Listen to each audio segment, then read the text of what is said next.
Hi friends, ಎಲ್ಲರಿಗೂ ನನ್ನ ನಮಸ್ಕಾರ. ದಿಯಾಸ್ ಹೋಮ್ ರೆಸಿಪೀಸ್ಗೆ ಸ್ವಾಗತ. ಇವತ್ತಿನ ಸ್ಪೆಷಲ್ ರೆಸಿಪಿ ಗೀ ರೈಸ್. ತುಂಬಾ ಈಸಿಯಾಗಿ ಮಾಡೋವಂತಹ ರೆಸಿಪಿ ಇದು.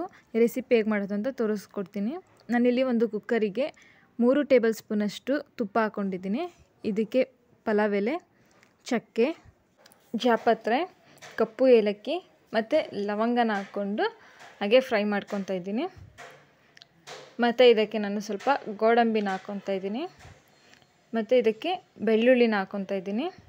ಹಾಕ್ಕೊಂಡು 1 ನಿಮಿಷ ಹಾಗೆ ಫ್ರೈ ಮಾಡ್ಕೊತಾ ಇದ್ದೀನಿ. ಹಾಗೆ ಇದಕ್ಕೆ ನಾನು 6 ಉದ್ದಕ್ಕೆ ಹೆಚ್ಕೊಂಡಿರೋಂಥ ಹಸಿಮೆಣ್ಸಿನ್ಕಾಯಿ ಮತ್ತು ಒಂದು ಸ್ಮಾಲ್ ಸೈಜ್ ಈರುಳ್ಳಿನ ಉದ್ದಕ್ಕೆ ಹೆಚ್ಕೊಂಡು ಹಾಕ್ಕೊತಾ ಇದ್ದೀನಿ. ಇದನ್ನು ಸ್ವಲ್ಪ ಗೋಲ್ಡನ್ ಬ್ರೌನ್ ಬರೋ ತನಕ ಫ್ರೈ ಮಾಡ್ಕೊತಾ ಇದ್ದೀನಿ.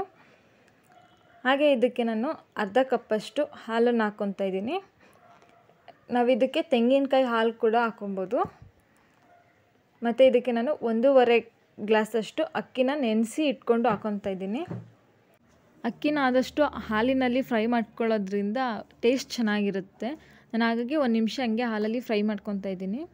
ನಾನು ಇದಕ್ಕೆ ನೀರನ್ನು ಹಾಕ್ಕೊತಾ ಇದ್ದೀನಿ. ಯಾವ ಥರ ಅಂತಂದರೆ, ನಾನು ಇಲ್ಲಿ 1 ಗ್ಲಾಸ್ ಅಕ್ಕಿಗೆ 2 ಗ್ಲಾಸಷ್ಟು ನೀರನ್ನು ಹಾಕ್ಕೊತಾ ಇದ್ದೀನಿ. ಹಾಗೆ ನಾನು 1.5 ಗ್ಲಾಸಷ್ಟು ಅಕ್ಕಿನ ತೊಗೊಂಡಿದ್ದೀನಿ. 2.5 ಗ್ಲಾಸಷ್ಟು ನೀರನ್ನು ಹಾಕ್ಕೊಂಡಿದ್ದೀನಿ. ಅರ್ಧ ಕಪ್ಪಷ್ಟು ಹಾಲನ್ನು ಹಾಕ್ಕೊಂಡಿದ್ದೀನಿ. ಈಗ ಇದಕ್ಕೆ ರುಚಿಗೆ ತಕ್ಕಷ್ಟು ಉಪ್ಪನ್ನು ಹಾಕ್ಕೊಂಡಿದ್ದೀನಿ. ಮತ್ತು ಇದನ್ನು ಚೆನ್ನಾಗಿ ಕುದಿಯೋದಕ್ಕೆ ಬಿಡ್ತಾಯಿದ್ದೀನಿ. ಇದಕ್ಕೆ ನಾನು ಸ್ವಲ್ಪ ಗೀನ ಆ್ಯಡ್ ಮಾಡ್ಕೊತಾ ಇದ್ದೀನಿ. ಈಗ ಇದನ್ನು ನಾನು 2 ವಿಷಲ್ ಆಗೋ ತನಕ ವೆಯ್ಟ್ ಮಾಡ್ತೀನಿ. ನೋಡಿ, ರೆಡಿಯಾಗಿದೆ. ಇದಕ್ಕೆ ನಾನು ಸಣ್ಣದಾಗಿ ಹೆಚ್ಕೊಂಡಿರುವಂತಹ ಕೊತ್ತಂಬರಿ ಸೊಪ್ಪನ್ನು ಹಾಕ್ಕೊಂಡು ಚೆನ್ನಾಗಿ ಮಿಕ್ಸ್ ಮಾಡ್ಕೊತಾ ಇದ್ದೀನಿ. ತುಂಬ ಉದ್ರಾಗಿ ಬಂದಿದೆ ಇದು ಗೀ ರೈಸು. ಈ ರೆಸಿಪಿ ತುಂಬಾ ಟೇಸ್ಟಿ ಮತ್ತು ಈಸಿ ರೆಸಿಪಿ. ಈ ರೆಸಿಪಿನ ನೀವು ಟ್ರೈ ಮಾಡಿ ಹೇಗಿತ್ತು ಅಂತ ನನಗೆ ಕಮೆಂಟ್ ಮಾಡಿ. ಈ ರೆಸಿಪಿ ನಿಮಗೆ ಇಷ್ಟ ಆದಲ್ಲಿ ಲೈಕ್ ಮಾಡಿ, ಹಾಗೆ ನಿಮ್ಮ ಫ್ರೆಂಡ್ಸ್ ರಿಲೇಟಿವ್ಸ್ ಎಲ್ಲರಿಗೂ ಶೇರ್ ಮಾಡಿ.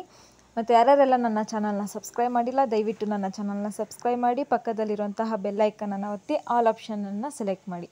ಧನ್ಯವಾದಗಳು.